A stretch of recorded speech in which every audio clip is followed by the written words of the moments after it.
ஆழ்வார் எம்பெருமானார் ஜீயர் திருவடிகளே சரணம். அஸ்மத் ஆச்சாரியன் திருவடிகளே சரணம். ஸ்ரீசைலேச தயாபாத்திரம் தீபக்தியாதி குணார்ணவம் யதீந்திர பிரவணம் வந்தே ரம்யஜா மாதரம் முனிம் ஸ்ரீமத் கிருஷ்ண சமாஹ்வாய நமோ யாமுனசூனவே யத் கட்டாட்சைக லக்ஷாணாம் சுரவ ஸ்ரீதர சதா மன்வீர்காளிங்கே மணவாள மாமுனிவன் பொன்னடியாம் செங்கமல போதுகளை உன்னிச் சிரத்தாலே தீண்டில் அமானவனும் நம்மை கரத்தாலே தீண்டல் கடன். அஸ்மத் ஆச்சாரியன் திருவடிகளே சரணம். இந்த பெரியாழ்வாருடைய திருமொழியில் 4ஆம் பத்தில் 10ஆம் திருமொழி, அதில் 6வது பாசுரம். இதில் முன்னாடியே 3வது பாசுரத்தை போன தடவை அனுபவித்தோம். அதில் சொல்லலாம் போதே உன் நாமம் எல்லாம் சொன்னேன்னா சொல்லக்கூடியதான வாக்கு அஸ்தி வசவர்த்தினி, வாக்கானது நம்ம வசத்தில் இருக்கச்சேவே உன் நாமத்தெல்லாம் இறைஞ்சி சொன்னேன்னார். நாமத்தை இறைஞ்சி சொல்கிறது தான் பிராப்பியம் அடைய வேண்டிய லட்சியமே எனக்கு அப்படின்னு சொன்னார். இப்போ வாக்கு இறைஞ்சி சொல்ல முடியல, பேச முடியல, வாய் குளறிடுத்தோ இல்லை ஏதோ பேச முடியாத ஸ்திதி வந்துடுத்து, அல்லது சூழ்நிலை சரியில்லை கத்தி சொல்ல முடியல அப்படின்ற மாதிரி ஏதாவது சூழ்நிலை அமைஞ்சுடுத்துன்னா அப்போ என்னடான்னா எண்ணலாம் போதே உன்னாமம் எல்லாம் எண்ணினேன் அப்படின்னு இப்போ அடுத்து இந்த 6வது பாசுரத்தை சொல்ல போகிறார். அப்போ ஸ்மரணத்தில் இருக்கிறது, நாமத்தை உள்ளுக்குள்ளேயே சொல்லிட்டு இருக்கிறது, மூச்சு காத்து போயிட்டு வருது மாதிரி அக்கண்டமாக சொல்லிட்டு இருக்கிறது அப்படிங்கிறது ஒன்று உண்டு. நீ தூங்கிட்டு இருந்தால் கூட மூச்சு காத்து போயிட்டு தானே வருது, பிரீத்திங். அதை மாதிரி நாமம் ஆனது நீ தூங்கிட்டு இருந்தாலும் ஜாக்கிரதி சொப்பனை அப்படின்னு சொல்கிறா இல்லையா, பாண்டுறங்கான்னு அவள் பாடுறா இல்லையா, அதை மாதிரி ராத்திரிலையும் பகல்லையும் தூங்கிட்டு இருந்தால் கூட மூச்சுட்டு இருந்தாலும் சொப்பனம் கண்டுட்டு இருந்தாலும் எப்போதும் உன் திருநாமமே வந்துட்டு இருக்கணும் உள்ள, அப்படியே மூச்சு காத்து மாதிரி உள்ள ஸ்மரணத்தில் போயிட்டு இருக்கணும் அப்படிங்கிறத இந்த பாசுரத்தில் கேட்டுக்கிறார். எண்ணலாம் போதே உன் நாமம் எல்லாம் எண்ணினேன்றார்.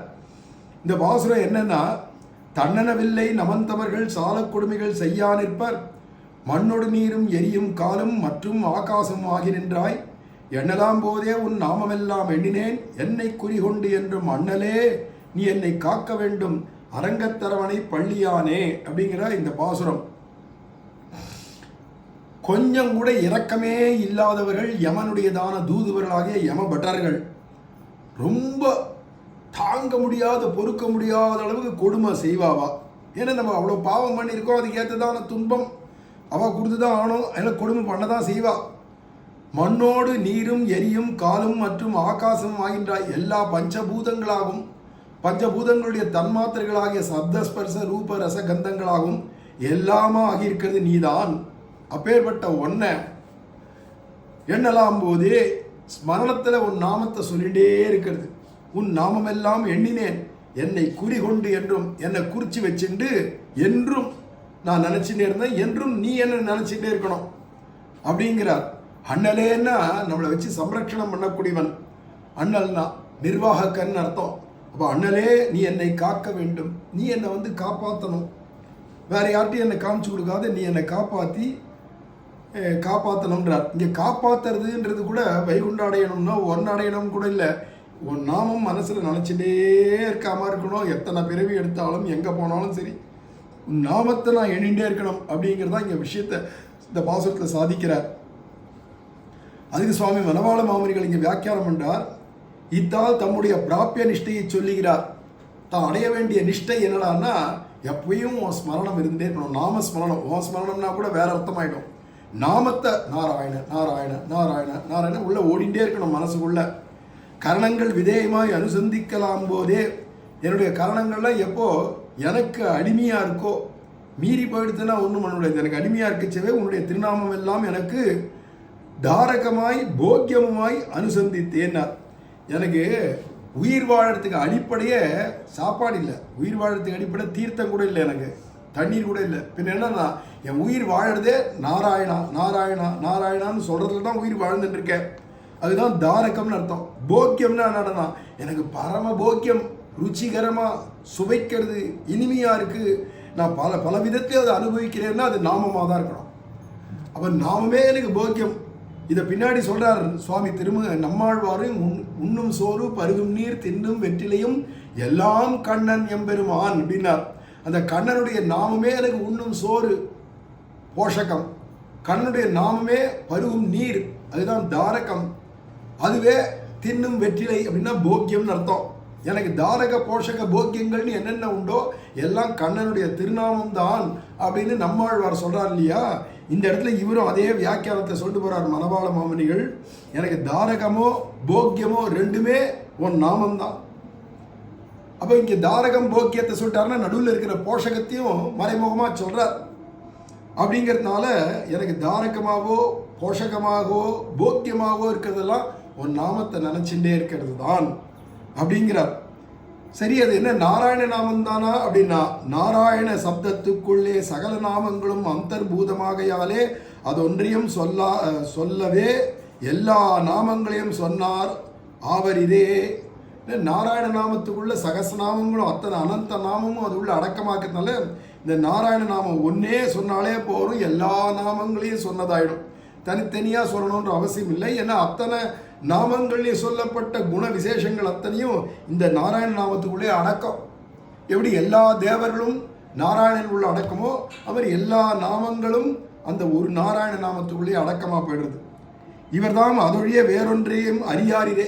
இவருக்கு இந்த நாராயணாவை தவிர்த்து ஒன்றுமே தெரியாதான்.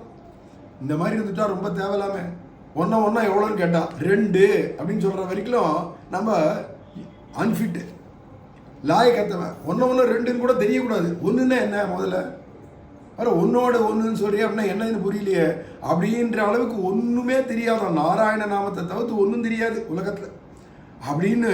பெருமாளை பற்றி கூட தெரியுமாண்ணா? ஆஹா, பெருமாளுக்கு ஸ்வரூபம் இருக்குது, ரூபம் இருக்குது, குணம் இருக்குது, விபூதி இருக்குது, ஐஸ்வர்யம் இருக்குண்ணா அப்படின்னா இருக்கா? எனக்கு உண்மையே தெரியாது. பெருமாள் ஒருத்தர் இருக்கார் தெரியுமா? அதுவே தெரியாது. பின் என்னதான் தெரியும்? நாராயணா நாராயணா. இந்த ஒரு உணர்ச்சி, இதுக்கு தான் கிருஷ்ண சைத்தன்யம், நாம சைத்தன்யம். அது கிருஷ்ண சைத்தன்யர், இது நாம சைத்தன்யம். நாமந்தான் ஒரே சிந்தனை, வேற ஒன்றும் இருக்கக்கூடாது அப்படிங்கிறார். இவர் தான் அதொழிய வேறொன்று அறியாரிரே. அது அவரே சொல்றார். நன்மை தீமைகள் ஒன்றுமறியேன் நாரணா என்னும் இத்தனை எல்லால் அப்படிங்கிறத சொல்றார். இவரே அடுத்த பதிகத்தில் சொல்ல போறார். எனக்கு நன்மையும் தெரியாது தீமையும் தெரியாது, நாராயணான்னு ஒன்று தான் தெரியும், நல்லதும் தெரியாது கெட்டதும் தெரியாது அப்படிங்கிறத தான் அறிவு ஒன்றும் இல்லாத ஆய்குலத்துங்கிறாலே ஒன்றும் தெரியாது, சுத்தம் மட்டி நான். ஆனால் நாரணா என்னும் இத்தனை இல்லை, நாராயணாவை தவிர்த்து வேற ஒன்றும் தெரியாது. அதே மாதிரி ஓவாதே நமோ நாரணாவென்று என்று விரே இவர் இருப்பதுன்றார் மணவாளம் அவர்கள். பின்னாடி சொல்ல போகிறத எடுத்து முன்னாடியே காட்டுறார். ஏன்னா இவருக்கு நாராயணா தவிர்த்து வேற ஒன்றும் தெரியாது மட்டும் இல்லை, எப்போதும் நாராயணா நாராயணா நாராயணா நமோ நாராயணா இதையே சொல்லிட்டு இருப்பேன்.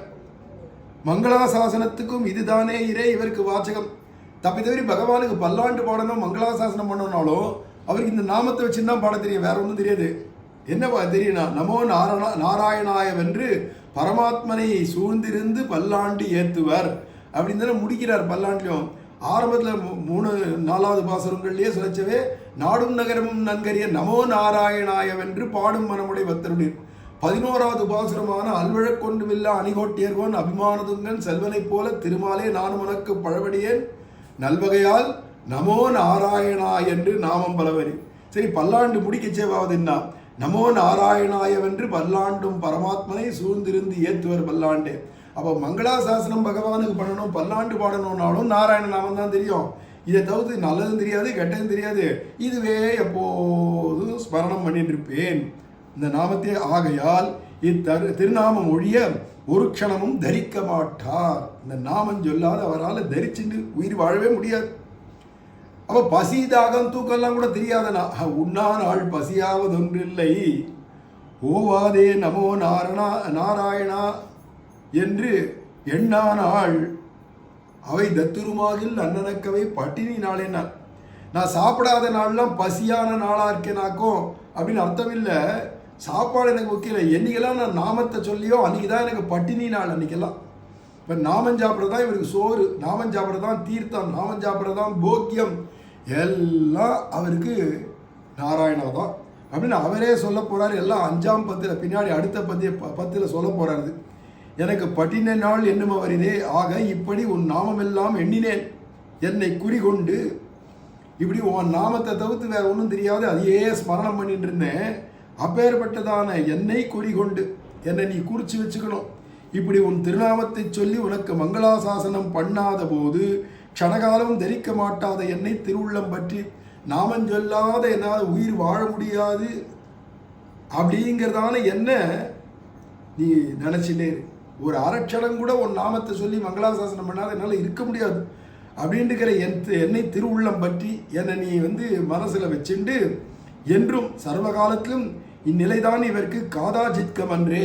எப்போ ஒரு தரம் தான் நாமம் சொல்லுவாரா? நான் இல்லை, என்றும் அப்படிங்கிறதுனால எப்போது நான் நாமம் சொல்லின்றிருப்பேன், என்னை எப்போது நீ மனசில் வச்சுக்கோ அப்படிங்கிறார். ஆக தாரகமாகவோ போக்கியமாகவோ போஷகமாகவோ எல்லாம் நாமந்தான். அதுலேயும் நாமங்கள் ஆயிரக்கணக்காக இருந்தால் கூட ஏக்க நாமம். அதனால இதில் நாராயணா என்னும் அப்படிங்கிறதுனால அந்த ஏக்க நாமம் தான். நாமத்தை விட்டுட்டா இவரால் வாழ முடியாது, தரிக்க முடியாது, உயிர் போயிடும் அப்படிங்கிற அளவில் நாமந்தான் இவருக்கு பிராணன். அதுவும் எப்போதும் நாமந்தான். வாயினால இறஞ்சின்னு சொல்லுவார், ஸ்மரணமாகவும் மனசுக்குள்ளே சொல்லிகிட்டே இருப்பார். வாயால் சொல்ல முடியாத போதெல்லாம் கூட மனசில் சொல்லிகிட்டே இருப்பார், உள்ளே ஓடிண்டே இருக்கும் நாமம் அப்படிங்கிறதெல்லாம் இந்த பாசுரங்களில் வியாக்கியானத்தில் காட்டுறார் சுவாமி மணவாள மாமுனிகள்.